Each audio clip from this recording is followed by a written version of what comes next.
ہاذا خلق اللہ، یہ میری تخلیق. پھر بچے کو جو اللہ نے بنایا ہے، ہر چیز، قرآن کی ایک آیت، احسن کل شیء خلقہ، ہر چیز کو بہترین بنایا ہے، ہر چیز کو.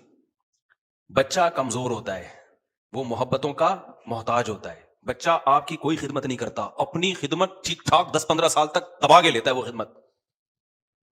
اللہ کو پتا تھا یہ ضائع ہو جائے گا، اس سے لوگ محبت نہیں کریں گے کیونکہ بوجھ ہو جائے گا نا. 10-15 سال کون خدمت کرے بھائی اس کی؟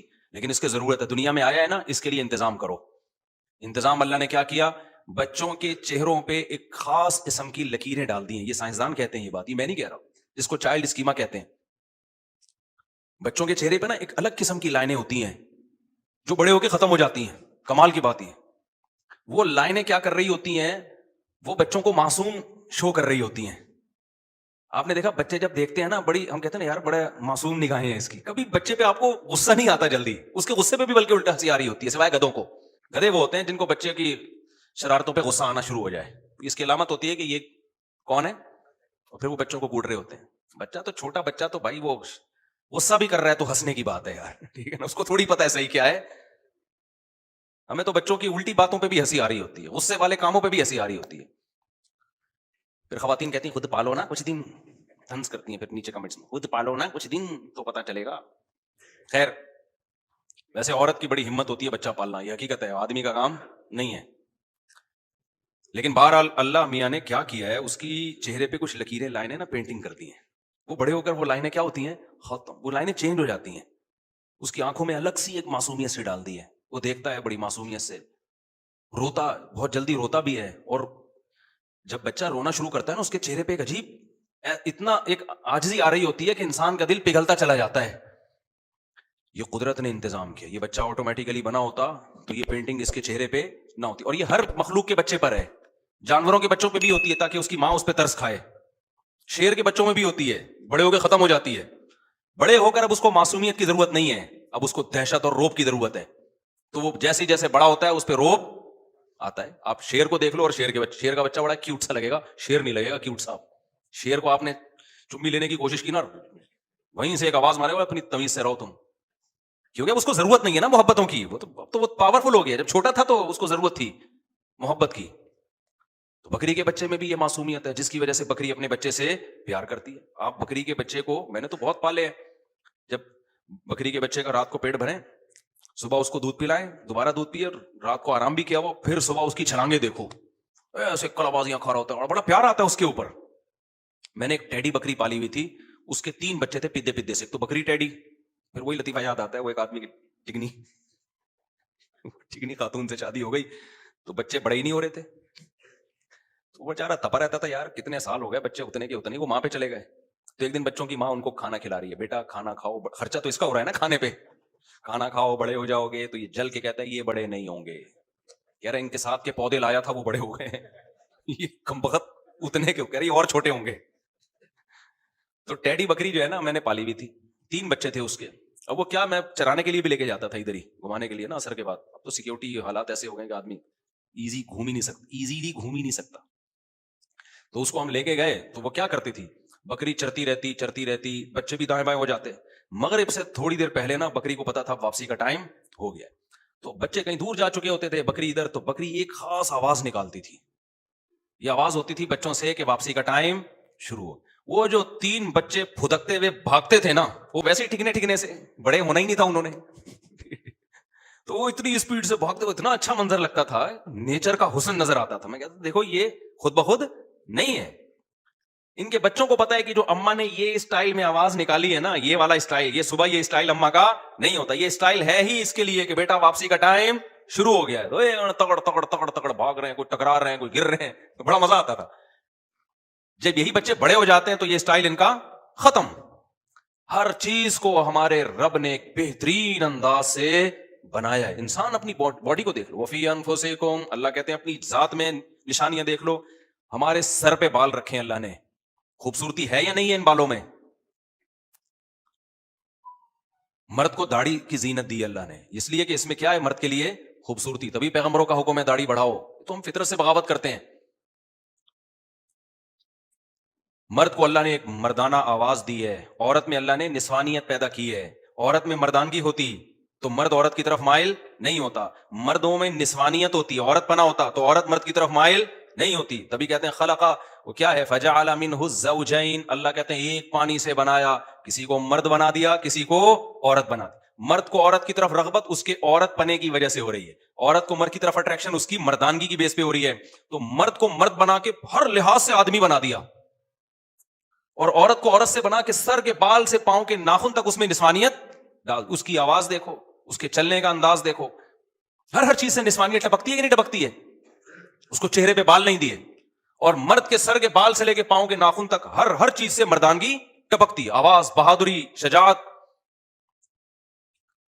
یہ جو عورتیں کہتے ہیں ہمارے میاں کی کھوپڑی گھومتی ہے, یہ بھی اللہ میاں نے سافٹ ویئر ڈالے ہوئے ہیں تاکہ تم تھوڑا سا ڈرتی رہو اس سے. گھر چلانا ہے نا, تو گھر چلانے کے لیے گھر کا سربراہ اللہ نے آدمی کو بنایا, تو اگر اس میں کھوپڑی ہر وقت سیٹنگ پہ ہی رہتی تو پورے گھر کی کھوپڑیاں سیٹنگ سے آؤٹ ہو چکی ہوتی ہیں. اس لیے اللہ نے کہا تھوڑا سا سیٹنگ خراب رکھو اس کی, پاگل کی. لیکن تھوڑی خراب ٹھیک ہوتی ہے, بہت زیادہ ٹھیک, کیونکہ گدھے زیادہ آج کل مارکیٹ میں ملیں گے. ہر وقت چنگیز خان کی طرح اچھلتے کودتے رہنا, اخلاق خراب کر دینا, یہ ٹھیک نہیں ہے. تھوڑا تھوڑا روب. آج کل جو ہے نا ہمارے یہاں اعتدال تو ہے نہیں نا, اعتدال تھوڑی ہے ہماری سوسائٹی میں. جو مرد بد اخلاق ہوتا ہے وہ چنگیز خان کی اولاد بن جاتا ہے, ہلاکو خان کی اولاد بن جاتا ہے. اور جو فیمنزم کی طرف جا رہے ہیں وہ مرد اور عورت کا فرق ختم. کل کوئی فیملی آئی, انہوں نے مجھ سے پوچھا کہ وہ ایک آدمی کہہ رہا ہے میری بیگم جو ہے نا مجھ سے بغیر بتائے چلی جاتی ہے جہاں بھی جاتی ہے, میں منع کر رہا ہوں. تو خاتون کہتی ہیں کہ یہ بھی تو مجھے بغیر بتائے چلے جاتے ہیں جہاں مرضی جاتے ہیں. وہ یہ کہہ رہی ہیں. میں نے ان کو سمجھایا, میں نے کہا دیکھیں اب فیمنزم جو ہے نا, جو آج کل کے کچھ لبرل قسم کے اسکالر جو خواتین کے حقوق کی بات تو کر رہے ہیں مگر اصل میں خواتین کا بیڑا غرق کر رہے ہیں. میں نے کہا دیکھیے سسٹر, آپ کو اللہ میاں نے پابند کیا ہے کہ آپ شوہر کو بتائے بغیر کہیں نہیں جا سکتی, کہ نہیں پھر یہ بھی تو مجھے بتائے بغیر کہیں نہیں جا سکتے. میں نے کہا یہ رخصتی اس کی نہیں ہوئی ہے, آپ کی ہوئی ہے. ٹھیک ہے, یہ تو ویسے ہی باہر ہے, باہر سے پکڑ کے شادی والے دن اس کو گھر میں لے کر آئے ہیں. یہ تو ویسے باؤنڈ آپ ہو, یہ نہیں ہے کہ نہیں پھر ظلم نہیں ہے. میں نے کہا اس کو اللہ نے کسی اور طرح سے باؤنڈ کیا ہے. وہ کہہ رہی مرد اور عورت کے تو حقوق اسلام میں برابر ہیں. میں نے کہا برابر ہیں, سیم نہیں ہے. برابر کا مطلب تاکید میں برابر ہیں, ایک جیسے حقوق نہیں ہیں.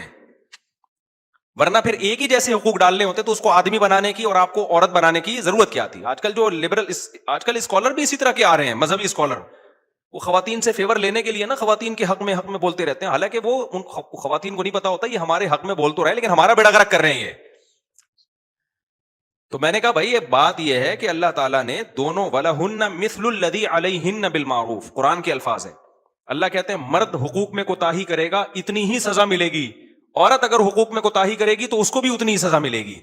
یعنی یہ نہیں ہو سکتا کہ قیامت میں مرد کہے کہ چونکہ میں مرد تھا اس لیے میں نے حقوق تھوڑے کم ادا کیے ہیں تو آدمی ہونے کی وجہ سے مجھے بخش دیا جائے. اللہ کہتے ہیں نہ, ایسا نہیں ہے.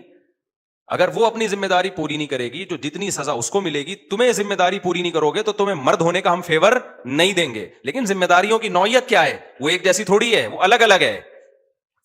آج کل خواتین یہ بہت آزاد ہوتی جا رہی ہیں اور مرد بھی خراب ہو رہے ہیں. تو وہ کسی اور طرح سے خراب ہو رہے ہیں, وہ کسی اور طرح سے خراب ہو رہی ہیں. لیکن خرابی کو سمجھو تو صحیح کہ مرد پہ کیا حقوق ہیں جو پورے نہیں کرے گا تو گنہگار ہوگا, اور عورت پہ کیا حقوق ہیں جو پورے نہیں کرے گی تو دونوں کے حقوق سیم نہیں ہیں. سمجھتے ہو کہ نہیں سمجھتے ہو؟ تو یہ بہت ہو رہا ہے. مرد کہتا ہے بھائی تم نہیں جاؤ, تم گھر پہ رہو, تمہیں اجازت نہیں ہے. تو خبر نہیں, یہ آدمی ہے, یہ کیا ہے, یہ میاں ہے, یہ آپ کی وائف نہیں ہے. اخلاقی طور پر یہ ہے کہ بتا دو بھائی کہاں جا رہا ہوں میں, بلا وجہ کیوں گھر میں لڑائیاں کر رہے ہو, کوئی چرس پینے تو ہاں چرس پینے جا رہے ہو تو پھر بتا دو, پھر مجھے چھپڑ میں بتا دو, پھر یہ بتانے کا نہیں ہے. نارمل گھروں کی بات کر رہا ہوں نا. تو خواتین کیا کر رہی ہیں, نہیں ہم کیوں بتائیں اپنے میاں کو. تو میں نے ان سے کہا, میں نے کہا دیکھیں اللہ میاں نے جو سربراہ بنایا ہے نا, تو سربراہ پوچھ سکتا ہے کہ آپ کہاں جائیں. ایس ایچ او ہم سے پوچھے گا مفتی صاحب محلے میں کیا ہو رہا ہے, رپورٹ پیش کریں, مسجد میں کوئی جھگڑا تو نہیں ہو رہا, کیا خیال ہے. میں کہوں جیسے تم مجھ سے پوچھ سکتے ہو ایس ایچ او صاحب میں بھی آپ سے پوچھوں گا, بتاؤ کتنے چور پکڑے, اپنی ذمہ داری. ایس ایچ او کہے گا مجھ سے ڈی ایس پی تو پوچھ سکتا ہے بھائی, جو میرے ماتحت ہیں وہ مجھ سے نہیں پوچھ سکتے. تو میاں جب سربراہ ہے تو سربراہ سے محبت میں پوچھ لیا جائے کوئی بات, ایک الگ بات ہے, اس پہ دھونس نہیں جمائی جا سکتی. ماتحت پہ وہ دھونس جما سکتا ہے, یہ اللہ کا حکم ہے. اب آپ کو اسلام پسند آئے تو ٹھیک ہے, نہیں آئے تو چھوڑ دو اسلام کو. لیکن ایسا تو نہیں کہ کسی طبقے کو خوش کرنے کے لیے اسلام کا حکم ہی چینج کر دیا جائے. تو وہ کہنے لگی کہ وہ پھر کیوں یہ ان کو اسلام نے اتنا فیور کیوں دیا؟ کہ فیور کہاں دیا، بیڑا غرق کر دیا اسلام نے اس کا، مرد کا. ساری ذمہ داری نان نفقے کی اس کے اوپر ڈال دی ہے نا. آپ گھر میں بیٹھ کے کھاؤ، آپ کے بچوں کو بھی، آپ کو بھی کون کھلائے گا؟ یہ کمبخت کھلائے گا. گالی آ رہی تھی ابھی، چھوڑو بھائی. یہ کھلائے گا. تو اب اللہ نے اس کو بھی تو کوئی رائٹ دیا ہے نا کہ وہ آپ اس کی وجہ سے باؤنڈ تو ہو نا، وہ تبھی کھلائے گا. وہ کہے گا اگر آپ بھی آزاد ہو، جب چاہو آپ چلی گئی وہاں جا کے بیٹھ گئی، ادھر جا کے بیٹھ گئی، تو جب دونوں سیم ہے تو پھر آدھا آپ کماؤ آدھا میں کماؤں گا، جیسے انگریز کرتے ہیں. پھر یہ نہیں بولو کہ جی آپ کے ذمہ گیس بجلی کا بل ہے اور بچوں کی تعلیم ہے. پھر یہ باتیں غلط ہو جاتی ہیں. اور یہ بھی خوب سمجھ لو کہ مرد بھی، عورت اس کے ماتحت جو ہوتی ہے تو اللہ نے اس کی وجہ قرآن میں بیان کی ہے. بما انفقوا من اموالہم، کہ ہم نے مرد کے ذمے لگائے نان نفقہ اٹھائے.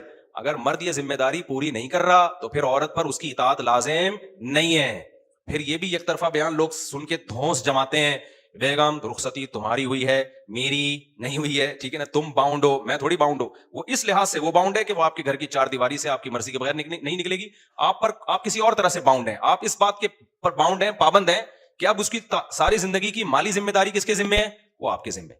تو آپ ذمہ داری نہیں اٹھاتے، پھر اس کے ذمہ نہیں ہے کہ آپ کی اطاعت کرے. اور ذمہ داری سے بیسک ذمہ داریاں ہیں، بیسک ذمہ داریاں. کیونکہ بعض خواتین کہتی ہیں وہ ہماری تو ذمہ داری نہیں اٹھا رہے، ہم نے دن پیزا منگوایا تھا وہ نہیں لا کے دیا تھا انہوں نے، میں نے کہا تھا کہ آپ نے کرولا رکھی ہوئی ہے تو میرے پاس کم از کم ایک ایف ایکس ہو. تو یہ اچھی بات ہے، دے دیں بیگم کو لے کے، لیکن یہ نان نفقے میں نہیں آتی ہیں چیزیں. ہاں اخلاقی ذمہ داریاں ہوتی ہیں لیکن نان نفقے میں یہ نہیں آتا ہے، بیسک نان نفقہ اس لیے ہم کہتے ہیں. خیر، تو اللہ تعالیٰ اپنے کمالات کے جس کو جو بنایا، ہاں اللہ بعض دفعہ نا اپنی قدرت دکھانے کے لیے کچھ معذور بھی پیدا کر دیتا ہے، کچھ جو ہے وہ ٹرانسجینڈر بھی پیدا کر دیتا ہے. وہ اللہ کی قدرت ہے، معذور بھی پیدا ہو جاتے ہیں. بچہ پیدا ہوتا ہے ماں کی چھاتیوں میں دودھ نہیں آتا، وہ تو بیماری ہے نا، وہ ایک الگ چیز ہے. نارملی ایسا نہیں ہوتا. جیسے بیج ڈالتے ہیں بعض دفعہ جل جاتا ہے، پودا نہیں اگتا، لیکن جب اگتا ہے تو کون اگاتا ہے؟ یہ اللہ کا بنایا ہوا نظام ہے جس سے تناور درخت پیدا ہوتے ہیں. تو اللہ کے کمالات کے مقابلے میں تو کوئی، وہ تو سوچتے چلے جاؤ. بڑی سے بڑی چیز کو دیکھ لو، چھوٹی سے چھوٹی بے جان چیزیں ہیں نا، یہ ایٹم، اس کو توڑتے چلے جاؤ نا، عجیب اللہ کی قدرت نکلے گی. ایک طرف نظام شمسی دیکھتے ہیں، سورج اور زمین گھوم رہی ہے، توڑتے چلے جاؤ گے یہ سیٹ اپ اندر بھی نظر آئے گا، الیکٹران پروٹون گھوم رہے ہیں. ہر جگہ ایک ہی ایکویشن ہے جس پہ پوری کائنات کو اللہ نے چلا دیا، اور حرکت میں چلایا اللہ نے، اس لیے حرکت کرتے رہو گے تو سیٹ رہو گے. پوری کائنات کا نظام کس پر ہے؟ حرکت ہے، اس لیے مشہور ہے حرکت میں برکت ہے. جو بھاگتا دوڑتا چلتا پھرتا اچھلتا کودتا رہے گا نا سیٹ رہے گا، جو بیٹھ گیا وہ مر گیا. یہ ذہن میں رکھنا. سست ترین، جتنا سست ہوگا نا اتنا ڈپریشن میں زیادہ جائے گا، صحت اتنی خراب ہوگی. جو لوگ کہتے ہیں نا ہم تو آرام کر رہے ہیں اور ہماری ڈپریشن پھر بھی دور نہیں ہو رہی، آرام کرنے کی وجہ سے تو دور نہیں ہو رہی تمہاری ڈپریشن. جتنا آرام چاہیے تھا اس سے زیادہ آرام کر رہے ہو تم. بھاگو دوڑو اچھلو کودو پسینہ نکالو تو اس سے خوش رہو گے. تو اللہ تعالیٰ کی قدرت کیا ہے؟ اتنا پاورفل، اتنا طاقتور. اللہ کہتا ہے کلمہ کن کی طاقت سے پوری کائنات کو میں نے بنا دیا، انسان کو بنا دیا. یفعل ما یشاء فعال لما یرید. جس چیز کا ارادہ کرتا ہوں، فاعل نہیں کا فعال، کر گزرتا ہوں اس کو. جس چیز کا ارادہ کرتا ہوں کر گزرتا